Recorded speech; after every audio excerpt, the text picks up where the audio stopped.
कहानी की शुरुआत में ये दिखाया जाता है कि जैक हॉल अपने दो साथियों के साथ, जिनका नाम फ्रैंक और जेसन है, एटलांटिका में है।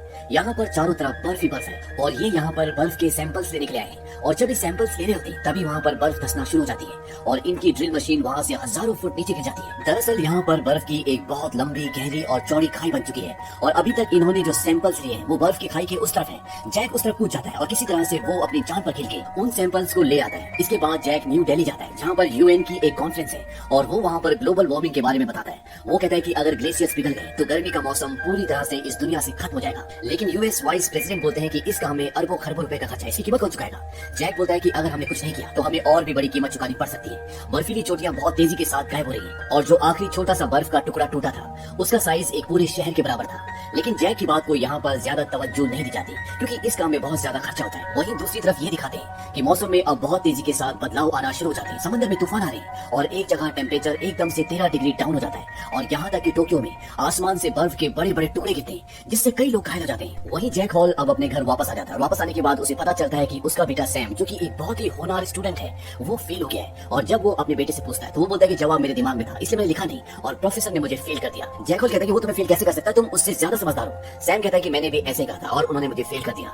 दरअसल सैम न्यूयॉर्क जा रहा होता है, वहाँ पर एक क्विज कॉन्टेस्ट होता है और इसीलिए वो अपने कॉलेज के कुछ दोस्तों के साथ वहाँ जा रहा है। और जब वो फ्लाइट पर होता है तो एक बहुत जोरदार तूफान आता है और ऐसा लगता है कि अब इनमें से कोई भी नहीं बचेगा। लेकिन कुछ ही देर बाद प्लेन स्टेबल हो जाता है और ये न्यूयॉर्क पहुंच जाते हैं। न्यूयॉर्क में बहुत ट्रैफिक होता है और ये अपनी गाड़ी से उतर जाते हैं और तभी सैम आसमान की तरफ देखता है। वहाँ पर हजारों पक्षी एक साथ उड़ते हुए कहीं जा रहे होते हैं। वो चिल्ला रहे होते हैं जैसे कोई बहुत बड़ी अनहोनी होने वाली है। वहीं दूसरी तरफ प्रोफेसर टेरी रेप्सन को दिखाया जाता है। ये एक ओशनोग्राफर है, यानी कि जो समंदर के मौसम का ध्यान रखते हैं और ये जैक हॉल के साथ दिल्ली में जो यूएन की कॉन्फ्रेंस हुई थी वहाँ पर भी थे। और ये देखते हैं कि जहाँ समंदर में पहले एक जगह 13 डिग्री सेल्सियस तापमान कम हुआ था, जो इन्हें ऐसा लग रहा था कि वो किसी यंत्र की खराबी के कारण हुआ है, लेकिन अब वो तापमान लगातार कम होता हुआ आगे बढ़ता ही जा रहा है। दरअसल 4 अलग अलग जगहों पे दिखाया जाता है कि 13 डिग्री सेल्सियस तापमान कम हो चुका है और ये एक बहुत बड़ी बात होती है। इतनी जल्दी इतना तापमान नहीं गिरता और वो जैक हॉल को कॉल करते हैं। वो कहते हैं कि जैसा तुमने कहा था कि ग्लेशियर्स पिघलने से उत्तरी पूर्व महासागर की धाराओं पर असर पड़ेगा, लगता है वो असर पड़ना शुरू हो गया। जैक हॉल इस बात से हैरान हो जाता है। वो कहता है हमारे जीते जी ऐसा नहीं हो सकता था, उसके लिए अभी बहुत साल बाकी है। और वो उस ईमेल को चेक करता है जो उसे प्रोफेसर रेप्सन ने भेजी होती है। वो कहता है कि ऐसा पिछले 10,000 सालों में कभी नहीं हुआ। और इसके बाद मौसम विभाग ये जानकारी देता है कि 70 किलोमीटर प्रति घंटे की स्पीड से लॉस एंजलिस में हवाएं चल रही है और यहाँ पर एक बहुत बड़ा बवंडर आ सकता है। और ये दिखाया जाता है कि वहाँ पर जमीन से अपने आप ही कई बवंडर बनना शुरू हो जाते हैं और ये सिलसिला कई घंटों तक चलता रहता है। और जब तूफान बवंडर थमते हैं तो ये दिखाया जाता है कि पूरा लॉस एंजलिस शहर तबाह हो चुका है, बर्बाद हो चुका है। और साथ ही साथ लॉस एंजलिस के लिए सभी फ्लाइट्स को कैंसिल कर दिया जाता है।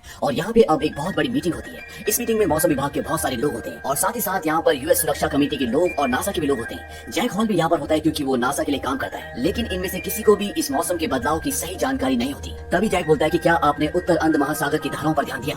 वो बताता है कल रात को मुझे प्रोफेसर रेप्सन का कॉल आया था और उनके मुताबिक धाराएं बदल गई हैं। तभी एक आदमी बोलता है ये कैसे हो सकता है। जैक बताता है कि इन धाराओं का संतुलन नमक के पानी से और मीठे पानी से होता है और ग्लेशियर पिघलने की वजह से कितना पानी समंदर में गया है इसका आप अंदाजा भी नहीं लगा सकते। और मुझे ऐसा लगता है कि समंदर से नमक का पानी कम हो रहा है और आप अंदाजा भी नहीं लगा सकते कि इससे मौसम कितना बदतर हो सकता है। वो इन्हें ये भी बताता है कि प्रोफेसर रेप्सन के केंद्र के पास कुछ जानकारी है और वो चाहते हैं कि मैं अपने प्राचीन यंत्र में उस जानकारी को डालकर आगे के मौसम की जानकारी को प्राप्त कर सकूं, जिस तरह से उसने पिछली बार अनुमान लगाया था। लेकिन पिछली बार जैक ने जो अनुमान लगाया था उसके अनुमान के हिसाब से ये सब 100 सालों बाद होना चाहिए था, लेकिन ये बहुत जल्दी हो गया। लेकिन उसका अनुमान बिल्कुल ठीक था। पर यहाँ पर जैक की बात को ज्यादा तवज्जो नहीं दी जाती। मुझे लगता है ये सिर्फ एक थ्योरी है, लेकिन यहाँ पर कुछ लोग होते हैं जो जैक का साथ देने के लिए तैयार हो जाते हैं और ये सब इस पर शोध करते हैं और इन्हें ये पता चलता है कि आने वाले 8 से 10 हफ्तों में मौसम पूरी तरह से बदल जाएगा, जान माल की बहुत हानि होगी।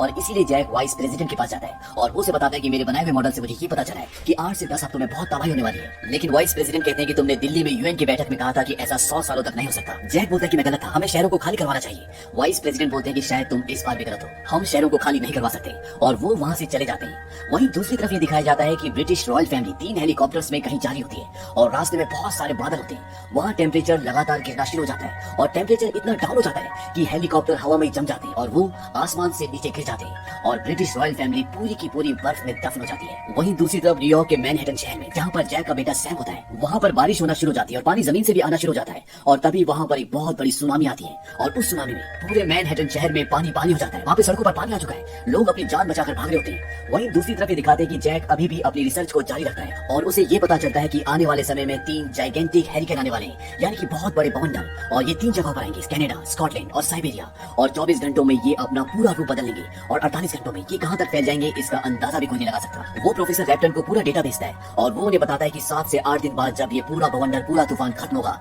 तो हम आइस एज में पहुंच जाएंगे। जैक प्रोफेसर को बोलता है कि तुम वहां से निकल जाओ क्योंकि तूफान उसी तरह बढ़ रहा होता है। प्रोफेसर बोलते हैं कि अब बहुत देर हो चुकी है। वहीं दूसरी तरफ ये दिखाते हैं कि जैक का बेटा सैम अभी भी न्यूयॉर्क में फंसा हुआ है और वो अपने डैड को कॉल करता है और वो उनसे पूछता है कि ये सब क्या हो रहा है। उसके डैड उसे बताते हैं कि तूफान बहुत जल्दी वहां पर आने वाला है और हालात बहुत बदतर हो जाएगी और हवा इतनी सर्द होगी कि लोग जमकर मर जाएंगे। यहाँ पर सैम अपने डैड से ज्यादा बातें नहीं कर पाता क्योंकि पानी का लेवल धीरे धीरे बढ़ रहा होता है और वो टेलीफोन बूथ के ऊपर तक आ जाता है और फोन कट जाता है। अब जैक अपने बेटे को लेने के लिए न्यूयॉर्क जाना चाहता है, लेकिन उसका साथी बोलता है कि तुम वहां मत जाओ, अगर तुम वहां गए तो तुम कभी भी वापस नहीं आ पाओगे। जैक बोलता है कि मैं पहले भी कई बार बर्फीली जगहों पर जा चुका हूँ। उसका दोस्त बोलता है कि ये वैसी जगह नहीं होगी। उसकी पत्नी भी वहां पर होती है। जैक अपनी पत्नी से कहता है कि मुझे मत रोकना और जैक अपने बेटे को बचाने के लिए न्यूयॉर्क निकलने की तैयारी करता है। तभी वहां पर उसका सीनियर आता है और वो कहता है कि तुम्हें ये सारी बातें प्रशासन को समझानी होगी। जैक बोलता है कि मैं पहले कोशिश कर चुका हूँ। वो बोलता है कि तुमसे प्रेसिडेंट मिलना चाहते हैं और वो प्रेसिडेंट से मिलने जाता है और उन्हें समझाता है कि ये तूफान 7 से 8 दिन चलेगा और तूफान रुकने के बाद यहाँ का टेम्परेचर उतना ही होगा जितना पिछले शीत युग यानी आइस एज के वक्त था। वो जैक से पूछते हैं कि अब हम क्या कर सकते हैं। जैक उन्हें बताता है कि हम दक्षिण में जितना दूर तक जाएंगे उतना सेफ रहेंगे। प्रेसिडेंट पूछते हैं जो लोग उत्तर में फंसे हुए उनका क्या।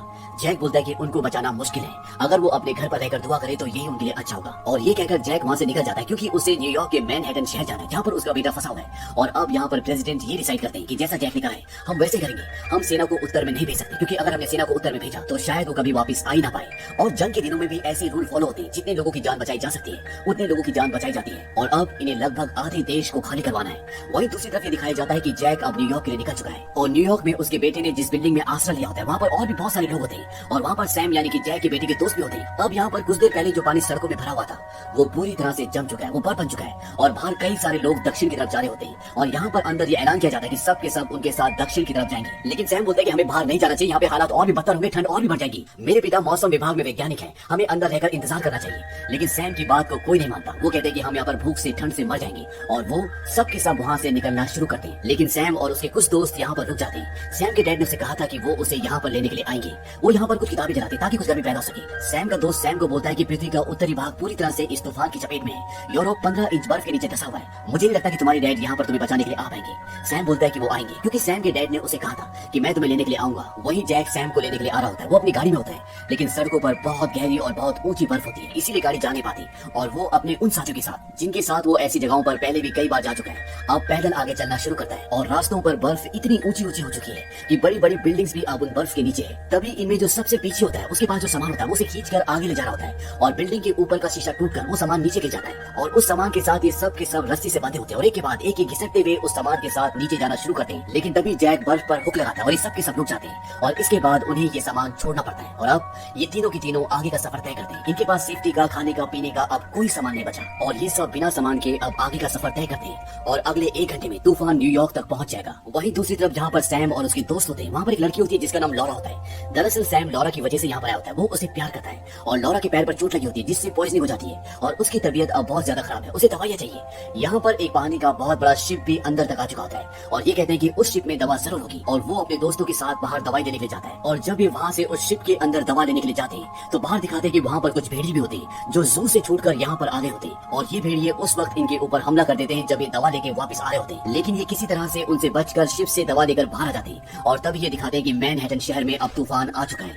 और हर चीज जमना शुरू हो जाती है। लेकिन सैम और उसके दोस्त किसी तरह से लाइब्रेरी के अंदर पहुंच जाते हैं जहाँ पर उन्होंने आश्रय लिया होता है और वहाँ पर वो सारी किताबें जला देते हैं क्योंकि अगर ये किताबें नहीं जलाएंगे तो ये जमकर मर जाएंगे।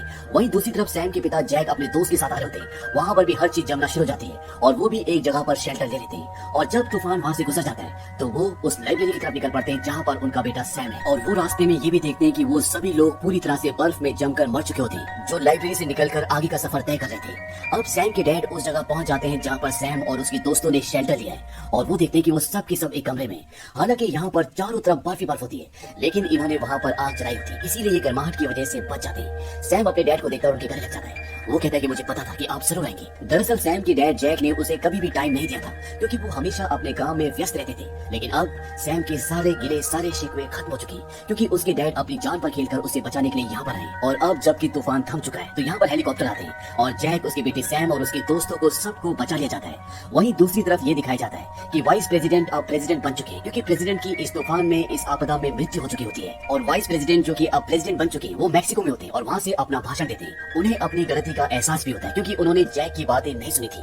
वो कहते हैं कि हम प्रकृति के साथ छेड़छाड़ करेंगे और प्रकृति हमें उसकी सजा नहीं देगी, ऐसा हो नहीं सकता। प्रकृति ने हमें दिखा दिया है कि हम उसके सामने कुछ भी नहीं है और अब इंसानियत पूरी तरह से बदल चुकी है। जिन देशों को हम कमजोर मानते थे, उन्होंने इस मुश्किल की घड़ी में हमारा साथ दिया, हमें आसरा दिया, और मैं ये बात कभी नहीं भूलूंगा। और इसी के साथ ये फिल्म, ये कहानी यहीं पर खत्म हो जाती है। दरअसल इस कहानी से लेखक दुनिया को ये समझाना चाहता है कि ग्लोबल वार्मिंग कितनी खतरनाक हो सकती है। अगर हम नेचर को डिस्टर्ब करेंगे तो इसका फल हमें भविष्य में भुगतना पड़ेगा। और इसमें ये भी दिखाया जाता है कि इंसान की नेचर के सामने कोई औकात नहीं है। अगर नेचर अपने आप में आ जाए तो पल भर में पूरी इंसानियत का खात्मा हो सकता है।